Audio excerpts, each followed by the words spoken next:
John Wayne was more than Hollywood's ultimate cowboy. He was a carefully engineered myth. Before he became the Duke, he was Marion Morrison, a college dropout working odd jobs on the studio lot. But behind the iron-jawed hero was a man fighting battles the public never saw. Failed early careers, brutal studio politics, complicated relationships, and a private life full of contradictions the studios worked hard to conceal. Wayne projected certainty on screen, while wrestling with insecurity, ambition, and the pressure of maintaining a legend that never truly matched the man. The world knew the cowboy. Few ever knew the human being beneath the myth. Today we dive into the explosive life of James Cagney, the tough-talking New Yorker who became Hollywood's most unstoppable force. Before he was a legend, Cagney grew up on the streets, fighting to survive long before he fought studio bosses. And when he finally hit the screen, he didn't act tough. He was tough. He battled executives, walked out on contracts, and refused to be controlled by the system. Even the FBI kept a file on him. Yet despite all the chaos, Cagney delivered performances so powerful, they redefined the gangster genre forever. This is the story of a man who didn't just play rebels, he lived like one. Sean Connery did not begin life as a movie star. He didn't grow up wealthy, or famous, or even hopeful. He was born into poverty in the working-class neighborhoods of Edinburgh, a place where the cold felt permanent and so did the hunger. His first jobs weren't glamorous: milk delivery, lifeguard, coffin polisher, and eventually bricklayer, the trade that built the body that would later define James Bond. But Connery didn't just become Bond. He became the blueprint for every leading man Hollywood chased after him. When producers cast him as James Bond, they didn't want him. He wasn't refined enough, wasn't graceful enough, wasn't English enough. But Sean Connery had something far more dangerous: a quiet, controlled dominance, a presence you couldn't teach. He didn't perform masculinity, he radiated it. And when Dr. No hit theaters, everything changed. Suddenly, Bond was the most profitable character on Earth, and Connery was the biggest star alive. But fame came with a darker side. Hollywood expected gratitude, the studios expected obedience. Connery gave them neither. By the late 1960s, Connery began feuding with producers. He believed he deserved a share of Bond's profits, a belief that made him dangerous in an era when actors were treated like property. The studio wanted control. Connery wanted freedom. So after You Only Live Twice, he walked away. Not because he couldn't play Bond, but because he refused to be owned. What followed was a decade of turbulence. Box office hits, box office failures, personal controversies, and a constant battle to escape the shadow of James Bond. But Sean Connery's greatest transformation was still ahead. In 1987, The Untouchables changed everything. Connery, older, battered, forgotten by Hollywood, delivered a performance so powerful, so commanding, that the world had no choice but to remember who he was. He won the Academy Award. He won back Hollywood's respect, and he did it his way, by refusing to soften. Sean Connery spent his final years the same way he began them: independent, private, impossible to control. He left Hollywood behind, settling in the Bahamas, not in exile, but in victory, because Sean Connery wasn't just James Bond. He was a man who fought for power in an industry built on taking it away, and until the very end, he never stopped fighting.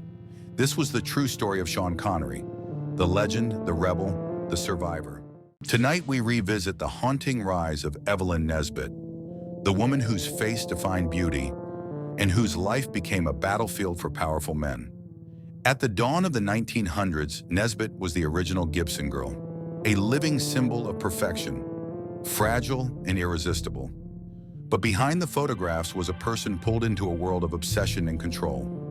Millionaire Stanford White became her mentor and her possessive shadow. And when Nesbit later married the volatile heir Harry Thaw, jealousy turned into madness. On a crowded New York rooftop in 1906, Thaw walked up to White and shot him in the face. Newspapers called it the crime of the century. Nesbit became Hollywood's first scandal. Eric Fleming, the rugged star of Rawhide, whose real life was far more violent than anything he ever played on screen. Before Hollywood, Fleming survived a childhood filled with brutal abuse. He ran away, lived on the streets, and later suffered a horrific accident, a falling block of cement that shattered his face and nearly killed him. Multiple surgeries rebuilt him and unintentionally created the striking features that made him a huge star. But while filming in the Amazon in 1966, tragedy struck. A canoe overturned in a fast current. Fleming was swept into the river, fighting desperately to stay above the surface, before disappearing beneath the water forever. His body wasn't recovered for days, a Hollywood icon lost forever. Welcome back to Notorious Figures in History. Today we unravel the story of Franchot Tone, the brilliant actor whose life was consumed by love, rivalry, and the relentless pressure of Hollywood's golden age. This is one of the most heartbreaking declines in film history. Franchot Tone entered Hollywood with something rare: genuine talent. A classically trained actor from Broadway, he brought intelligence, charisma, and emotional depth to every role. By the early 1930s, he was working alongside legends like Clark Gable and Joan Crawford, quickly becoming one of the most respected actors of his time. But that respect came with jealousy, and Hollywood even then wasn't kind to sensitive men. Tone wasn't built for the studio machine. He was an artist trapped in a factory. Everything changed when Franchot fell in love with Joan Crawford, one of the most powerful women in Hollywood. Their marriage was passionate, intense, and unstable, fueled by fame, insecurity, and constant pressure from the studio. But the real explosion came on the set of Dangerous, when Tone found himself in a love triangle with Crawford and Bette Davis. Davis was infatuated, Crawford was threatened, and Tone was caught in the middle of one of cinema's most iconic rivalries. Bette Davis later admitted, "I fell in love with Franchot Tone, but he was already in love with Joan Crawford." That triangle became the emotional war that changed all three of their lives. Tone and Crawford divorced in 1939. That heartbreak, combined with professional disappointment, began a downward spiral that lasted decades. Tone drank heavily, isolated himself, and watched as the roles grew smaller and the spotlight dimmed. In 1951, everything broke. He became involved with actress Barbara Payton, another Hollywood tragedy, and got into a violent fight with actor Tom Neal. Tone was beaten nearly to death, left with a smashed cheekbone, a fractured nose, and permanent injuries. The incident made headlines around the world. Hollywood never looked at him the same way again. Franchot Tone spent his last years acting in smaller films, stage productions, and television. But the sparkle that once made him extraordinary had been worn away by heartbreak, alcoholism, and the brutal machinery of Hollywood. He died in 1968 at age 63, talented, intelligent, and forgotten far too soon. Franchot Tone was a star who gave Hollywood everything, and Hollywood took everything in return. Today we explore the rise and fall of Elaine Stewart, one of the most striking faces of 1950s Hollywood, and a star whose fame disappeared as quickly as it arrived. Stewart was the perfect studio commodity, beautiful, photogenic, and easy to market. But behind the glamour was a darker story. Whispers of affairs, harsh studio contracts, and executives who decided which actresses would rise and which would be quietly pushed out. By the early 1960s, Elaine Stewart's film offers dried up. No scandals, no farewell tour, just silence. Her exit from Hollywood is still one of the era's quiet tragedies. Today we tell the disturbing final story of Ramon Novarro, the silent film superstar groomed by MGM to replace Rudolph Valentino. On screen, he was the perfect idol, charming, refined, adored worldwide. But off-screen, Novarro lived under relentless pressure, forced to hide who he was to protect the studio's image. By the 1960s, his fame had faded, but the rumors never stopped. On Halloween night, 1968, two brothers entered his home. Within hours, Hollywood's golden boy was found dead, his murder so violent it shocked even seasoned detectives. The case became a media circus, and the truth behind it remains one of old Hollywood's darkest stories. John Michael Vincent wasn't just another rising star. He was the star. blonde, fearless, insanely charismatic. The kind of actor Hollywood molds entire decades around. But behind the camera, behind the fame, behind the incredible on-screen confidence, was a man quietly losing control of everything. Born in Denver in 1944, Vincent served in the Army National Guard before Hollywood discovered him. And almost instantly, the industry crowned him its next great leading man. In the 1970s, Vincent had it all. Big studio films, magazine covers, that rare, effortless charm that made casting directors fight to hire him. And when Airwolf premiered in 1984, Jan Michael Vincent became the highest-paid TV actor in America, nearly $250,000 per episode. He was handsome, untouchable, magnetic. To the world, he was invincible. But inside, something darker was growing. Behind the fame, Vincent carried a lifetime of demons, a violent home, a father who drank heavily, and a rising dependency on alcohol that shadowed every success. The studios covered for him, directors overlooked the erratic behavior. Insurance companies warned producers that he was becoming uninsurable. And yet, he kept being hired. Soon, the drinking escalated into rage, fights, arrests, and terrifying car crashes that nearly killed him multiple times. Friends described him as a man with a golden face and a storm inside his head. By the late 80s, Jan Michael Vincent's career had collapsed under the weight of addiction. Producers stopped calling. The once beautiful leading man now appeared puffy, bruised, and visibly struggling.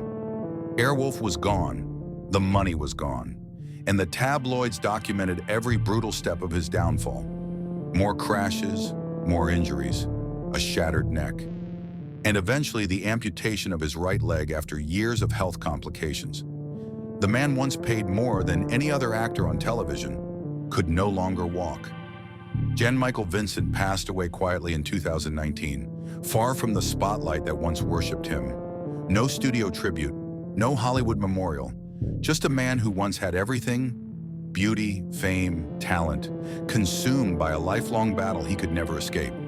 His story isn't just a tragedy, it's a warning, a reminder of how Hollywood builds stars and how quickly it can let them fall. Tonight, we uncover the heartbreaking rise and fall of Barbara Payton, a woman Hollywood praised, used, and ultimately destroyed.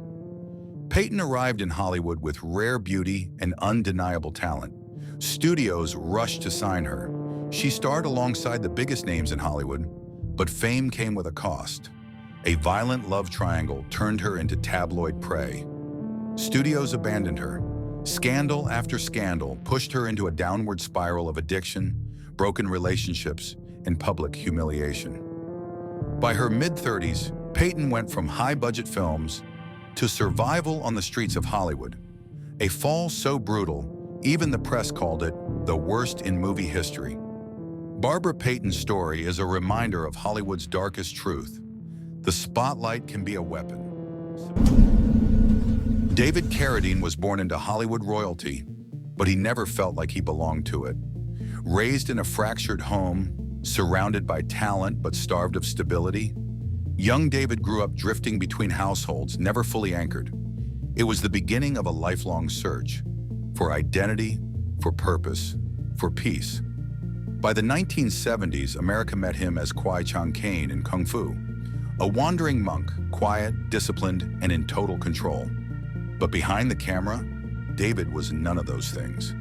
Addiction, arrests, fights, a private storm brewing inside a man the world saw as a spiritual hero. He once said he didn't act the role of a troubled soul.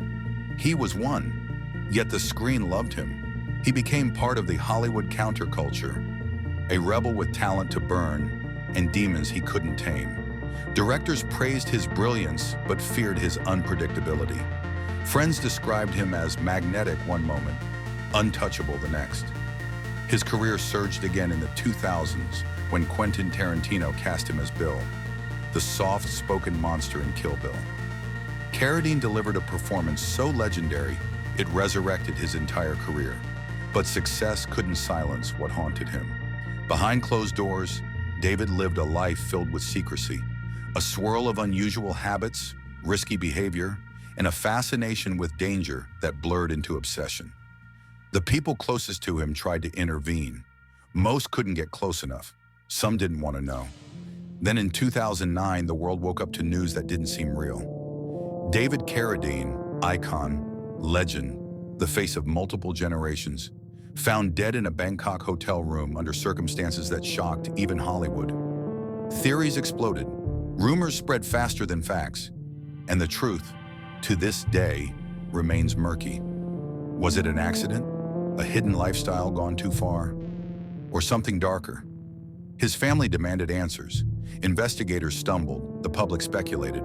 But one thing became painfully clear. David Carradine died the same way he lived, wrapped in mystery, walking a razor-thin line between genius and destruction. David once said, "We're all searching for enlightenment. Some of us just take stranger paths." His path was extraordinary, chaotic, and unforgettable. This was the rise and fall of David Carradine, a man who inspired millions, fought battles no one saw, and left behind a legacy both brilliant and tragic. Before he became the Incredible Hulk, Lou Ferrigno was just a quiet boy from Brooklyn, living in a world that refused to hear him, and one he could barely hear back. Born with severe hearing loss, Lou grew up trapped behind a wall of silence, and in that silence, there was pain. Kids mocked him, teachers doubted him, and at home, his father's temper made life even harder. Lou Ferrigno's story isn't just about becoming a superhero. It's about surviving a life that tried to break him long before Hollywood ever would. Lou's hearing loss came from an infection he suffered only days after birth. By the age of 3, he was already wearing bulky hearing aids. And by 7, the bullying had begun. They called him names, shoved him, told him he'd never become anything. And worst of all, Lou's father wasn't a source of comfort, but fear. His discipline was physical, harsh, and unforgiving. Lou never forgot it. In his own words, "I had to build a body to protect myself." At 13, Lou discovered comic books, especially the Hulk. A lonely boy who felt misunderstood suddenly saw a character who didn't need words, only strength. That became Lou's mission. He spent hours lifting makeshift weights, training in the dark, building a shield out of muscle. By his early 20s, that same boy, once teased for weakness, was now a titan on the bodybuilding stage. But standing in his way was another titan, Arnold Schwarzenegger. The rivalry between Lou Ferrigno and Arnold Schwarzenegger wasn't just about bodybuilding. It was about identity. Arnold was polished, strategic, confident, raised to dominate. Lou was raw power, a man fighting ghosts from childhood. Their showdown in pumping iron became legendary. Arnold won the title, but Lou won something bigger, the world's attention. Hollywood finally came calling, but not with respect. When producers cast Lou Ferrigno as the Incredible Hulk, they treated him more like a spectacle than a star. Hours in painful green makeup, little pay, almost no recognition. While others got the spotlight, Lou was hidden under layers of paint, a human special effect. But the world didn't care. They loved him. He was the Hulk, all the rage, all the pain, all the power. And that was the moment Hollywood couldn't take away from him. Lou Ferrigno's story is not one of tragedy, but triumph. A bullied boy who could barely hear. A child living under fear and discipline. A young man overshadowed by Arnold Schwarzenegger. A performer underestimated by Hollywood. He transformed every wound into strength. Today, Lou Ferrigno stands as one of the most iconic pop culture figures of all time. Proof that you don't need superpowers to become a hero. You just need the courage to fight back. Subscribe for more untold stories about the legends who rose from the darkest places.